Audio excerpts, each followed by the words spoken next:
Welcome to the 2022 edition of the Warner Fall Foliage Festival Parade. After 2 years of a COVID hiatus, the festival returns for its 75th year with one of its highlights, today's parade. The theme of this year's cavalcade is the fantastical tales of all time. The parade is the culmination of 3 beautiful, fun-filled days of activities. Rides for the kids, great food for the family, crafts galore, and music in the Jim Mitchell Park and Pavilion. In its many years, the Warner Fall Foliage Festival has returned 100% of its over $1 million to the community in support of local programs and activities. Please stay with us for full parade coverage from Main Street in Warner after these words from our underwriters who make this coverage possible. This program is supported by H.R. Clough and Kearsarge Heating.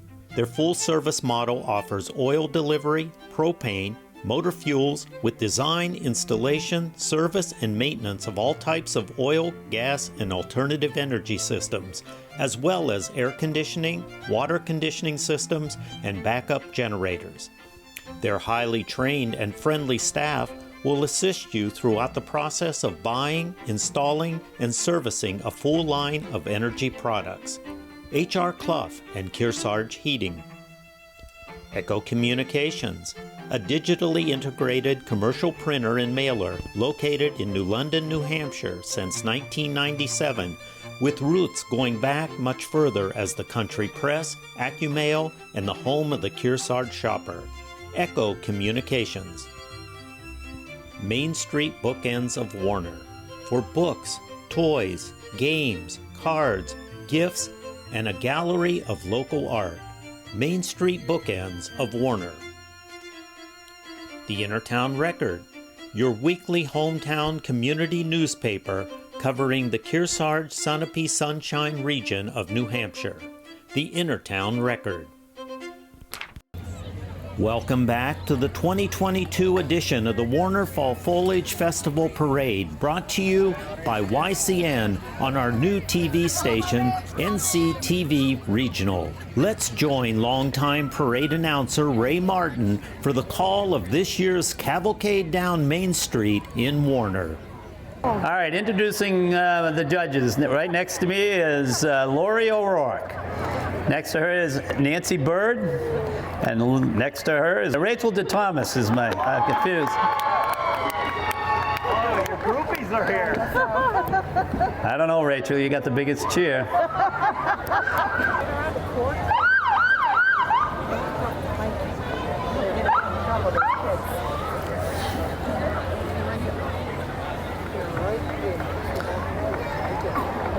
The parade is led by the Color Guard from American Legion Post 39, the Wilkes, Clowes, Bigelow, Pearson Post. And riding in the back is Ted Young, who we understand he's been in every single parade for 75 years.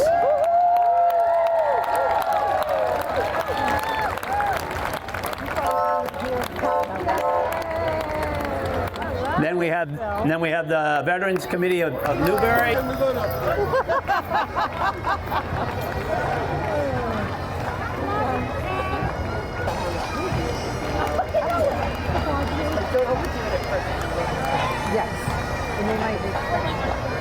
Coming up now are the New Hampshire Scotsmen, pipes and drums, New Hampshire Scot.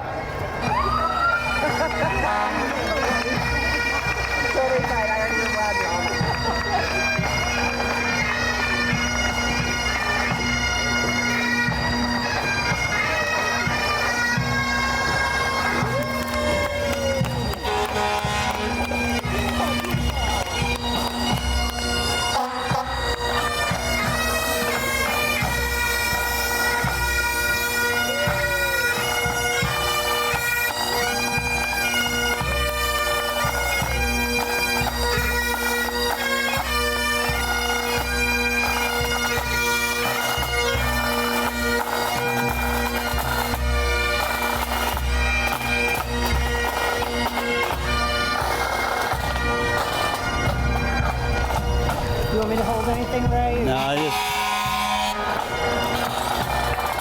followed here by the Warner Rescue and Warner number 2, engine number 2.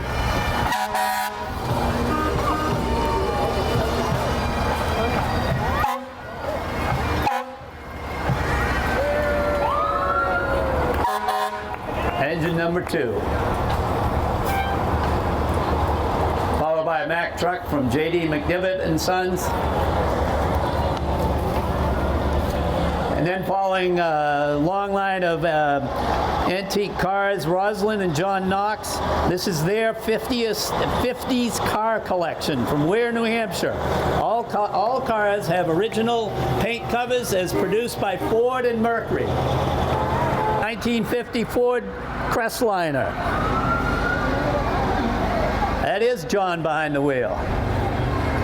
Number 2 is a 51 Ford Victoria, followed by 1952 Ford Custom Line 4-door sedan, followed by number 53, which is a Mercury Monterey convertible, followed by a Ford Fairlane Crown Victoria, followed by another Ford 1956 Ford Fairlane.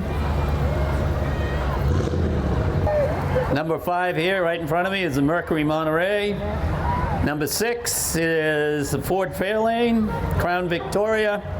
Number 7 is the 56 Ford Fairlane Club Sedan 2-door, followed up by the 1959 Ford Galaxy Skyliner.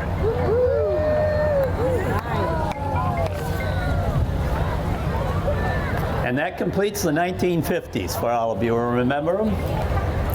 Followed by the Nemec family, longtime participants in the parade. Greek Myths is the title of theirs.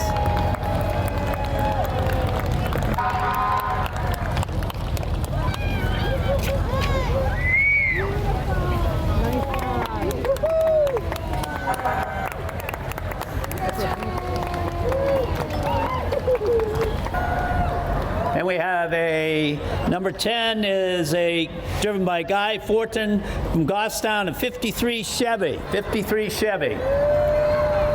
Followed by Warner's Fire Rescue, tanker number 2.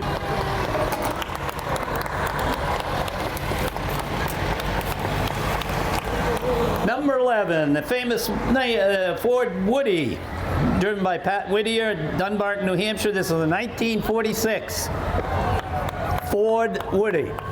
This is number 8, the Corsair and Swan family and friends, Charlotte's Web.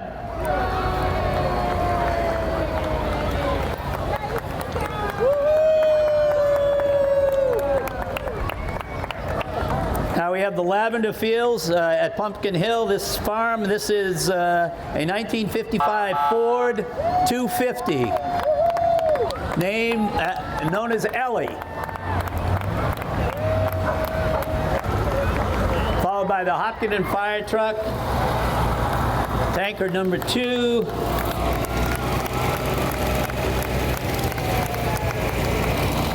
This is the oldest fire truck in the parade in service, followed by the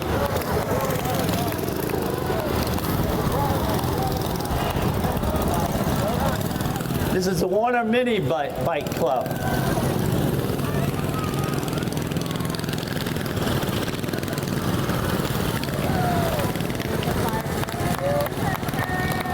Then we have Henniker's Fire and Rescue.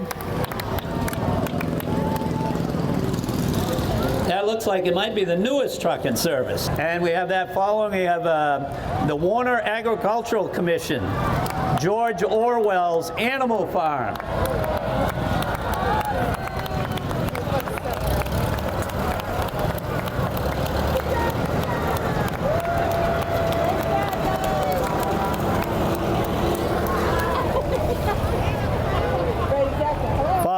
Followed by Tim and Pat Foster from Webster, in 1966 Cadillac DeVille.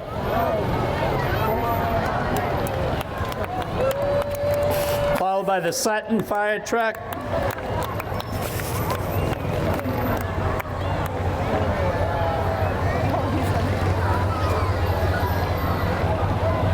engine number 2 from Sutton. Traveled the furthest to get here. Thank you very much. Following the Sutton fire truck, we have the Warner 4-H Club. Fantastic 4-H Froggy Tail Express. And this is what I mean by a lot of foliage.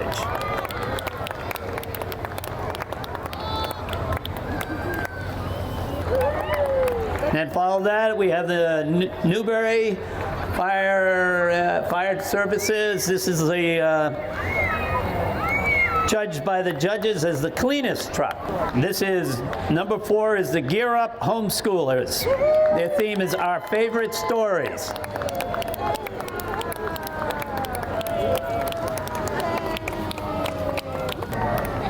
And we have Tim Blagden in a 1953 Willys station wagon. This is float number 2, Sweet Beginnings Daycare, Goldilocks and the 3 Bears. Following that, we have the Kearsarge Conservatory of the Performing Arts.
Thank you. KCPA, followed by Newberry's Giant Little Garden.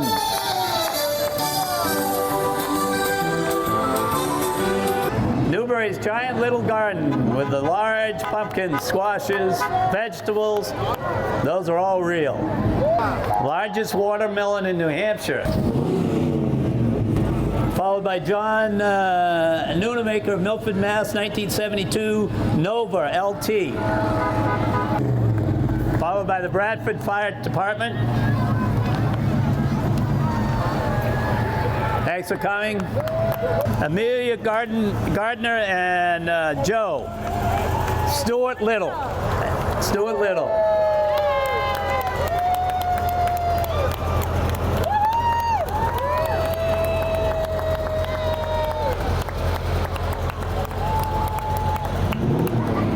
we have farms, keep New Hampshire, keep New England growing, keep New Hampshire growing. These are farm stands of New England. Followed by 77 Oldsmobile, driven by George Hashem from Webster. Followed by another Bradford fire truck.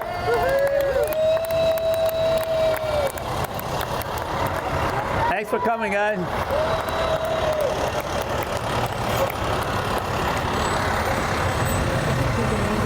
This is John Davis from Sutton driving a 1966 Ford pickup, 1966 Ford pickup truck.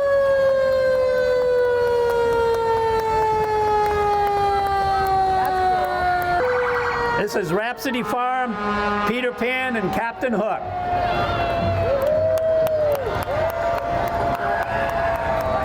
Rhapsody Farm, Peter Pan, and Captain Hook. Followed by Brett Craven from Hopkinton, driving a 1979 Triumph Spitfire.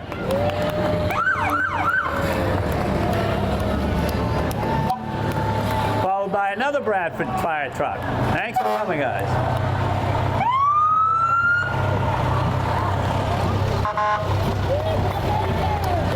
Then we have Kyle Craven from Hopkinton with a 1916 Model T, 1916. Followed by the Warner Rescue, Fire and Rescue. Followed by the Kearsarge High School Band, our local high school band under the direction of Sean Anderson.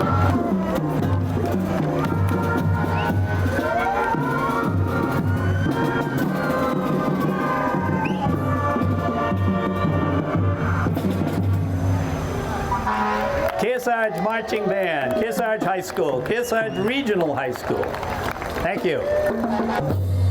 Followed by the Kearsarge Trail Snails, which is the local snowmobile club.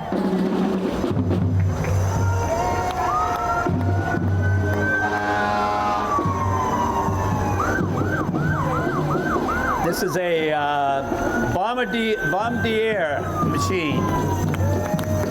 Bombardier. The Kearsarge Trail Snails maintain all the trails, snowmobile trails in Warner. We have a four-wheel drive Willys, 1931, driven by Scott Craven. There's the gray one. The one in front is Jason Muchler, Warner, New Hampshire, 1957 Willys pickup. Followed by the Warner, another fire truck from Warner.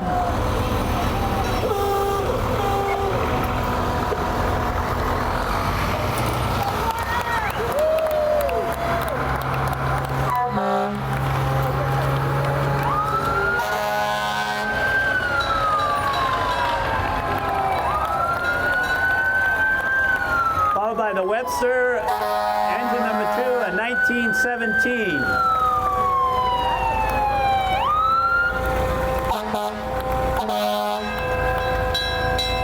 And our traditional ending of the parade, we have Leaping Lena from Newport.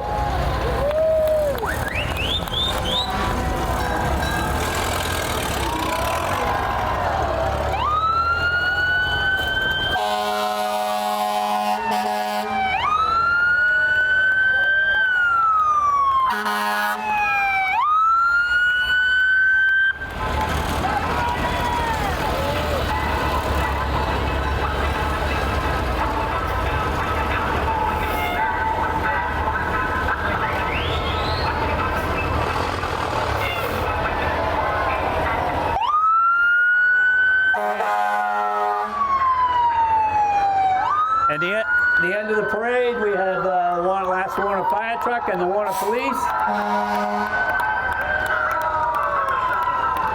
Thank you all for coming. Please resume the activities up all over the place. Thank you a lot. Be careful crossing the street. Thank you, Ray, and thank you to the Warner community for providing great hospitality to our visitors from throughout New England and beyond during the Fall Foliage Festival every year. For a replay of today's parade and for all our YCN programs on demand, check out our ycnnow.com website and schedule. Have a wonderful fall, all.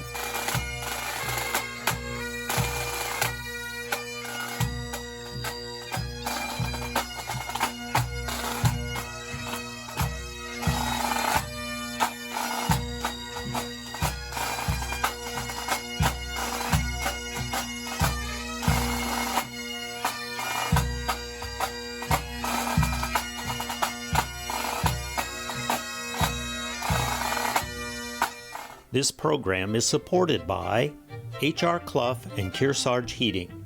Their full-service model offers oil delivery, propane, motor fuels with design, installation, service, and maintenance of all types of oil, gas, and alternative energy systems, as well as air conditioning, water conditioning systems, and backup generators. Their highly trained and friendly staff will assist you throughout the process of buying, installing, and servicing a full line of energy products. H.R. Clough and Kearsarge Heating. Echo Communications, a digitally integrated commercial printer and mailer located in New London, New Hampshire since 1997, with roots going back much further as the country press, AccuMail, and the home of the Kearsarge shopper. Echo Communications. Main Street Bookends of Warner.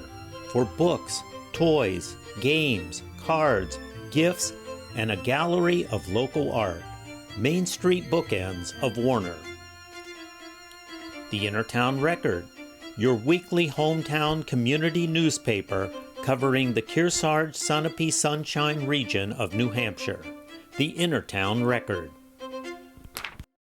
Welcome back to Yankee Chronicle, coming to you from Warner, New Hampshire, where it's very fitting we're going to talk about the Warner Fall Foliage Festival coming back this year after a 2-year hiatus. I'm now joined by the guy that knows all about it, the president of the Warner Fall Foliage Festival, Ray Martin. Hi, Ray. Hi, Abby. I'm excited to talk with you about this because it's been a while. As we just said, 2019 was the last Warner Fall Foliage Festival before COVID.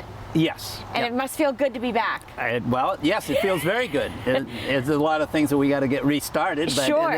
It's been going on since 1947. Crazy. So it's there's a lot of institutional knowledge and a lot of things that don't change, and you just got to gear them back up. And how long have you been president of the Warner Fall Foliage I don't Festival? know, the last 4 or 5 years. Out of the last 30, probably 10. Okay. I don't know.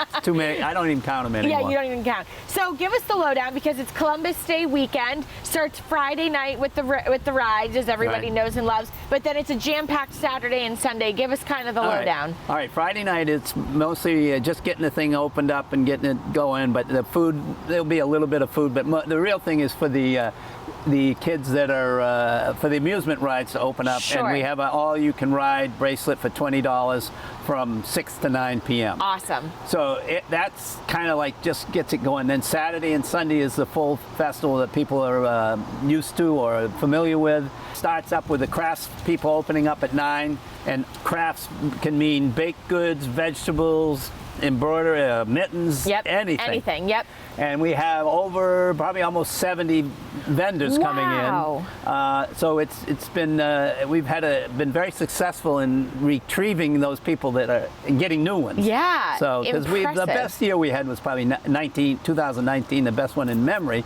as far as the number of vendors was probably in the high 90s. Wow. So we're back.